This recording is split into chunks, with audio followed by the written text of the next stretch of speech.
পাবনা ৪ নির্বাচনী এলাকার প্রত্যন্ত অঞ্চলে জাতীয় সংসদ নির্বাচনকে কেন্দ্র করে জমে উঠেছে প্রচারণা।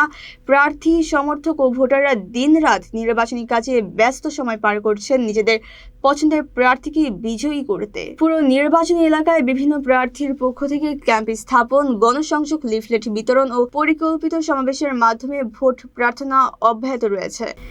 এরই ধারাবাহিকতায় ঈশ্বরদী উপজেলার লক্ষ্মীকুণ্ডা ইউনিয়নের কামালপুর স্কুল এলাকায় ধানের শীষের প্রার্থী হাবিবুর রহমান হাবিবের পক্ষে স্থানীয় বিএনপি নেতা তোতা মেম্বারের নেতৃত্বে নির্বাচনী ক্যাম্প পরিচালিত হচ্ছে। প্রতিদিন গণসংযোগ, ভোট প্রার্থনা ও চায়ের আড্ডার মাধ্যমে ভোটারদের সঙ্গে যোগাযোগ বাড়ানো হচ্ছে। স্থানীয় নেতাকর্মীরা জানান, নির্বাচনী পরিবেশ অনুকূলে রয়েছে এবং তারা তাদের প্রার্থীর বিজয় নিশ্চিত হবে বলে আশাবাদ ব্যক্ত করেছেন।